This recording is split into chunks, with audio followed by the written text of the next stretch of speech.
It's July, it's Santa Pod, it's the Bug Jam, and I'm here. It's the biggest gathering of its type in Europe, and people come from all over Britain and abroad to join in the party. This isn't just any old car show. It's carnival, it's Mardi Gras, it's a festival, and it's the Grand Prix, all rolled into one.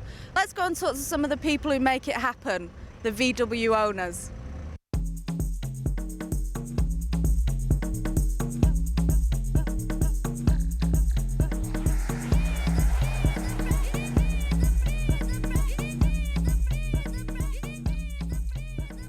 I'm here with Nicola Teece. She's one of 6 female members of the Buggered Club.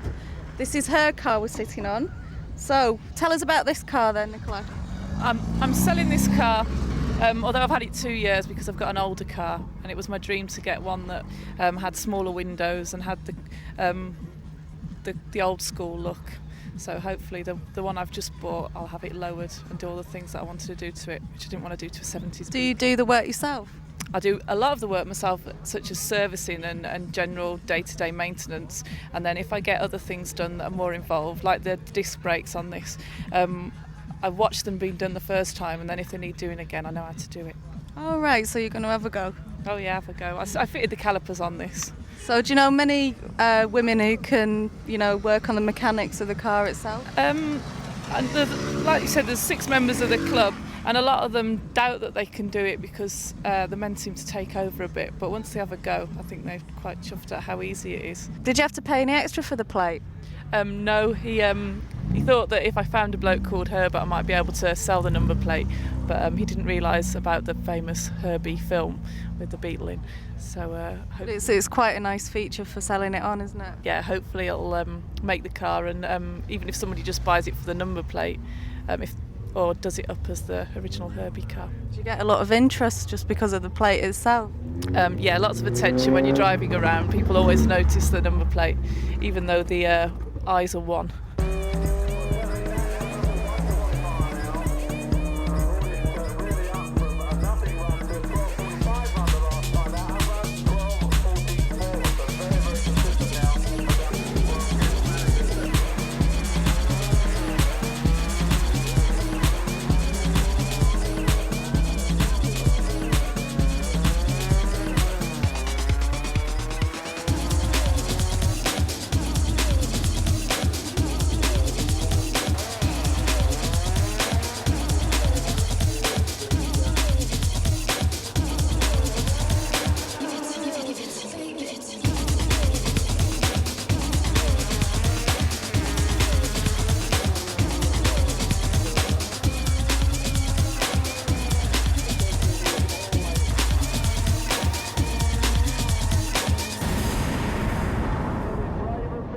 So, Keith Masher Deal, what's the Masher about? It's just a nickname. They nickname me because I don't like getting off the throttle. So what skills do you need? Well, really, you got to know your stuff about engines and cars, and really a lot of it is on the start line, is knowing when them lights will go down and leaving before you see a green light. If I see a green light on the start line, that's a very bad reaction and I'll probably lose a race. But if you go slightly too early, you get your red light and you've lost the race anyway. So it's that thing, and of course I haven't had a lot of experience with it yet, but we're hoping to get the grips with it. This is a quick, fast car, so if someone leaves before me, I've got to catch them and come past them and then lift off the throttle so I don't break out. So Dave, you're the crew leader. Tell us a bit about the car. Right, basically what it is, it's a flat 4 air-cooled engine, so it's very much Volkswagen orientated on there. It's 2.8 litre, as I say, runs on alcohol. We've got nitrous injection in there that we use for the burnout, and a huge great turbocharger. That's what delivers our power in there. And so that is basically the lump. It's a dry sump engine, so unlike your normal road car, where you've actually got an oil sump in the bottom, we've got a separate oil tank. And that's what a lot of these pipes are down here. It's just a feed from the main oil tank into the engine itself. So we managed to catch up with Brian Burrows, the owner of the car. Hello, Brian. Hi. So tell us a bit about the history of the car. Yeah, we built it back in '92 originally in a slightly different guise. The chassis and engine is the same as you see it now. However, the body was a heavier glass fibre body. Ran in 92 and 93. At the end of 93, we set the world record, fastest thing on the planet with 4 cylinders. And then last year, we rebuilt the body in Kevlar and carbon fibre to make it lighter, a bit more aerodynamic.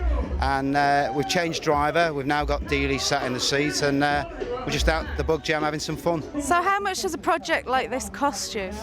Initially, back in 92, I spent about 60 grand or so to build it to start with. And then obviously, as we were chasing the world record, we were damaging parts and hurting things, as you do when you're chasing speed. Altogether, with the Arctic and everything else, over the last 5 years, I've probably done the best part of $250,000 on it. What gave you the interest initially? I love Volkswagens. I own several Volkswagens. And there's not a sport like drag racing for getting you hooked, and you just end up, it becomes a drug almost, and you're just chasing that extra bit of speed. So Have you ever driven yourself? yeah, only playing. I had to go in this playing. I wouldn't do a full pass in it. I'm not that crazy. I've raced a few, street cars, and I've thrown my Porsche up and down the track a few times, but nothing that compares to this thing now. Keith Deal went on to win the modified race at a speed of 150.65 miles per hour in 8.733 seconds. I'm here with Don Jordan, and he's the winner of the Carman Gear Show and Shine. How do you feel about that, Don? It's great. It's the first time I've ever won an award, and I'm over the moon. I really am. Is it your first time at the Bug Jam? No, I came down here last year, and there was 2 Carman Gears, and there wasn't that good condition. But the time I got here too late, so I couldn't enter, and one of them had to win, and it wasn't me. So I thought, well, next year I'm going to come down and see how it goes. And then when I came down, I saw like a whole group of Carman Gears, and I thought I got no chance. And when they said that I won Best Carman Gear Show and Shine, it's just over the moon. Oh, you're too modest. So is this the first one you've had? Yeah, this is the first Carman Gear I've had. I mean, I had a Beetle before, but I bought it in mind to buy a Carman Gear because the braking system and gears and everything is exactly the same. It's on the same chassis. So I thought I'll try it out on Beetle first, then I'll get the Carman Gear. So you've done all the work yourself? Yeah, I've done the whole of the interior myself, and I stripped it down to bare metal and had it resprayed. Will you be selling this one on, or are you holding on to this for a while? Well, the funny thing is, when I bought it because I wanted to get the convertible, but the convertibles are a lot more money. So I said, well, I'll buy the coupe, I'll do it up, and sell it and buy the convertible. And since I've done it up, I can't bear to part with it.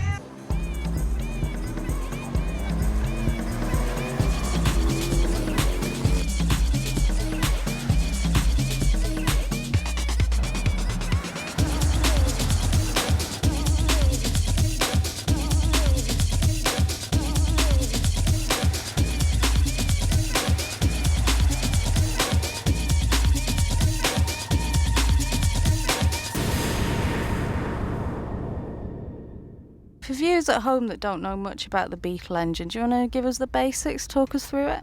Yeah, certainly. What it is, it's still a 4-cylinder engine, but it's horizontally opposed, meaning that rather than your average engine where the pistons will work upwards, whether in a V formation or straight up, they're led flat on this with the crankshaft in the middle. They're also air-cooled, so ideal for weathers like this. You might see a Beetle broken down on the side of the road, but usually it's not due to overheating, so we don't have any water problems at all. I've colour-coded this one along with the car. It's fairly easy to do. The tinware and stuff, really you can pull out an engine in about 20 minutes and strip it down in an hour after that. So everything about the Beetle is very basic and very simple. All the wings come off easy and the engine strip apart dead easy as well. What's the scene like in America? What can you find over there? It's the finds of a lifetime. It's heaven everywhere you go. I spent 2 weeks touring and I found splits on the roadside on original split MP rims. Best find of all was a Porsche 356 just abandoned on the roadside. So what have you brought with you today? Well, I was going to come up in a camper that I'd picked up. Nice bay, full service history. But last weekend we were in the show down in Minehead in the southwest. And we were camped out, we had the awning up, and my girlfriend was brewing up a cup of tea. Trader came up to me and offered me money for it right there and then. So I said, right, drive home, bring the cash, and off he went, left me vehicleless. So I'm here this weekend, I got wads of cash, and I need a split. And there's not one for sale. Not one for sale? Not cheap enough for me anyway. All right, that's it. How much do you want to pay? I want to pay cheap money, $2,000, get a real rough and ready one, put a nice little racing stripe down it, with little wheelie bars on it. That'll do. So Mark, this is your bus. Tell us a bit about the history of it. Okay, it's originally a 1956 double-door panel van. Being double-door, it has doors on both sides, which was a rare option that you could order.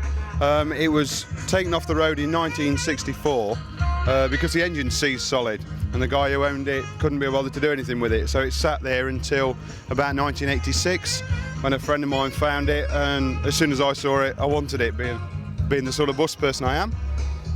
So he bought it, and I managed to persuade him to sell it me, and 3 years of work, it finally got to this sort of stage. So it must have been in really bad condition. Yeah, it was very, very rotten. Most of the bottom half from about this sort of height all the way around, as well as accident damage to the front and rear. And the engine was seized, of course. How long did it take you?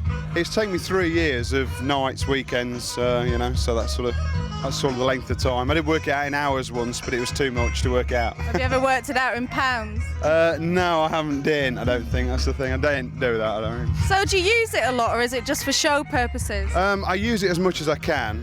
With it being so early and having 7/4 indicators, which are very difficult to see from the back, single brake light, 6-volt electric, so they're not very bright headlights. It's a bit risky driving in town and at night, but I drive as much as I can, weekends and, you know. How many others have you got? I've only got one besides this one, a 1963, but I have had 37 in all, so I'm getting, you know. How many have you had at one time? I think I had 7 Volkswagens at once. Right, it's the end of the Bug Jam. We've had a brilliant time. This music's being played to entertain everybody. They're all stuck in a jam.